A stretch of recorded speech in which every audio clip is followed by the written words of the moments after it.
balik lagi di Soang Podcast. Di episode kali ini, saya Andini Najwa Paramestri bersama rekan saya, Tria Yulianti, akan membahas hal yang seru nih, yaitu perang dingin. Wah, menarik tuh. Emang perang dingin itu apa sih? Perang dingin atau juga dikenal dengan Cold War sendiri itu merupakan ketegangan dan kompetisi antara Amerika Serikat atau blok barat dengan Uni Soviet atau blok timur dalam memperebutkan pengaruh negara-negara lain. Nah, kira-kira kamu tahu nggak apa peran aktif Indonesia dalam meredakan perang dingin? Tahu dong, peran aktif Indonesia salah satunya adalah ikut memprakarsai pembentukan ASEAN. Sebelum kita membahas lebih lanjut, kita lagi kedatangan bintang tamu yang sangat spesial nih. Siapa tuh? Mereka adalah teman kami yang sedang mendalami ilmu sejarah. Hai, selamat datang. Hai, aku Fania Selena Setianti. Dan aku Cihandri Hastiawati. Sekarang kami lagi mendalami ilmu sejarah. Dan hari ini kita mau membahas tentang ASEAN. Boleh dijelaskan ya awal sejarah berdirinya ASEAN itu kayak gimana? Jadi ASEAN adalah singkatan dari Association of Southeast Asian Nations yang merupakan organisasi kerjasama antar negara-negara di Asia Tenggara. Dan pada tanggal 8 Agustus 1967 ada 5 negara yaitu Indonesia, Filipina, Malaysia, Thailand, dan Singapura membuat kesepakatan yang bernama Deklarasi Bangkok. Keanggotaan ASEAN bertambah seiring dengan banyaknya negara yang merdeka. Brunei Darussalam bergabung menjadi anggota ASEAN yang ke-6, kemudian ada Vietnam menjadi anggota yang ke-7, Laos dan Myanmar menjadi anggota ke-8 dan 9, yang terakhir ada negara Kamboja dan yang menjadi anggota ke-10. Negara-negara tersebut bergabung karena memiliki persamaan, yaitu persamaan geografis, budaya, perasaan senasib, dan kepentingan di berbagai bidang. ASEAN juga memiliki tujuan yang tertuang dalam Deklarasi Bangkok.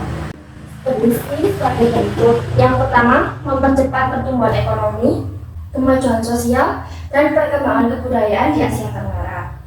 Yang kedua, memajukan stabilisasi dan perdamaian regional Asia Tenggara. Yang ketiga, memajukan studi-studi masalah Asia Tenggara. Tadi kan disebutkan kalau ASEAN merupakan kerjasama dari beberapa anggota di Asia Tenggara. Yang saya tahu ASEAN tuh kerjasamanya di bidang ekonomi sama sosial budaya. Kalau kerjasamanya di bidang lain tuh ada nggak sih? Tentu saja ASEAN tidak hanya bekerja sama dalam bidang ekonomi dan sosial budaya, mereka juga bekerja sama dalam bidang politik dan keamanan. Yang saya akan jelaskan adalah di bidang ekonomi. Mereka bekerja sama untuk meningkatkan kesejahteraan masyarakat. Contoh kerjasama yang di bidang ekonomi adalah di sektor energi dan mineral, bidang pembangunan, sektor industri, sektor perdagangan, sektor pertanian, dan lain sebagainya. Lalu yang kedua ada di bidang sosial dan budaya. Tujuan kerjasama di bidang ini adalah agar tercipta kerukunan dan kemajuan bersama. Contoh kerjasama di bidang sosial budaya adalah menjalin kerjasama membuat festival film, seni, dan lagu ASEAN. Kemudian melakukan pertukaran mahasiswa, pelajar, serta tim kesenian dan budaya. Yang terakhir ada pertukaran program acara televisi dan radio. Selanjutnya, kerjasama di bidang politik dan keamanan. Kerjasama ini ditujukan untuk menciptakan keamanan dan stabilitas, khususnya di kawasan ASEAN dan umumnya di dunia. Kerjasama dalam bidang politik dan keamanan dilakukan menggunakan alat politik sebagai berikut. Yang pertama, menciptakan kawasan damai, bebas, dan netral. Yang kedua, menciptakan traktat persahabatan dan kerjasama. Yang ketiga, menciptakan kawasan bebas senjata nuklir di Asia Tenggara. Beberapa bentuk kerjasama politik dan keamanan di ASEAN sebagai berikut. Yang pertama, penyelesaian sengketa laut Tiongkok Selatan. Yang kedua, Konvensi ASEAN tentang pemberantasan terorisme. Yang ketiga, kerjasama di bidang hukum, bidang imigrasi, dan kekonsuleran, serta kelembagaan antar parlemen. Nah, kekuasaan tertinggi di ASEAN tuh dipegang sama siapa sih? Di ASEAN itu ada struktur organisasinya juga. Nah, kekuasaan tertingginya adalah KTT. Konferensi tingkat tinggi ASEAN adalah pertemuan tingkat tinggi para kepala negara, pemerintahan negara anggota. Yang kedua, Dewan Koordinasi ASEAN adalah pertemuan menteri luar negeri yang bertindak sebagai koordinator Dewan Masyarakat ASEAN.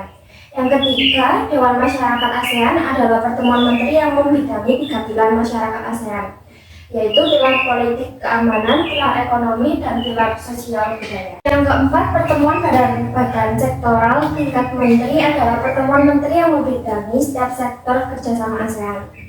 Yang kelima, pertemuan tingkat pejabat tinggi ASEAN adalah pertemuan pejabat tinggi di bawah tingkat menteri negara anggota ASEAN yang membidangi setiap sektor kerjasama ASEAN. Selanjutnya ada Sekretariat ASEAN yang berfungsi meningkatkan koordinasi antar badan ASEAN dan implementasi berbagai kegiatan dan proyek dalam kerangka kerjasama ASEAN. Selanjutnya ada Komite Wakil Tetap ASEAN adalah forum para duta besar negara anggota ASEAN yang diakreditasikan ke ASEAN dan berkedudukan di Jakarta. Kemudian ada Sekretariat Nasional, ini memiliki tugas yaitu menyimpan informasi mengenai urusan ASEAN, mengkoordinasikan pelaksanaan keputusan ASEAN, serta memajukan identitas dan kesadaran ASEAN. Selanjutnya ada Komisi Antar Pemerintah untuk HAM ASEAN yang bertugas memajukan dan melindungi HAM seluruh masyarakat di ASEAN. Jika kekuasaan tertinggi dipegang oleh KTT, pasti kan KTT sering dilaksanakan gitu kan ya? Ya, Untuk KTT itu pernah terjadi berapa kali sih dan terjadinya itu di mana aja? KTT sendiri rutin dilaksanakan di semua negara anggota ASEAN sejak awal pembentukan hingga saat ini. Totalnya sudah terjadi 43 kali KTT. KTT pertama dilaksanakan di Bali pada tanggal 3 sampai 4 Februari 1976 dan KTT yang terakhir kali dilaksanakan itu diadakan di Jakarta pada tanggal 2 sampai 7 September 2023 bulan lalu. Dan semua negara anggota ASEAN sudah pernah dijadikan tuan rumah dari pelaksanaan KTT sendiri. Wah, menarik banget ya. Kita jadi tahu nih kalau Indonesia ternyata ikut berperan aktif dalam meredakan perang dingin. Sebelum mengakhiri podcast kita pada hari ini, kita mau tanya nih, gimana perasaan kalian cek bilang kami di soal podcast? Saya sangat berterima kasih kepada dua host yang sangat humble dan up-to-date karena telah memberikan kesempatan kepada kami untuk memberikan pengetahuan yang saya miliki dari teman saya ini. Terima kasih banyak Jihan dan Fanya karena sudah bersedia membagikan ilmu tentang perang dingin ke teman-teman Swangers. Ya, Sampai jumpa di episode selanjutnya.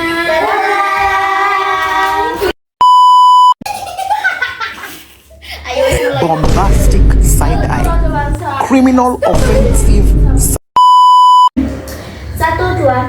Yang pertama, penyelesaian laut sengketa.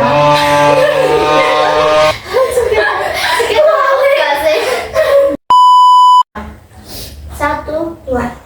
Yang pertama, penyelesaian sengketa laut teko.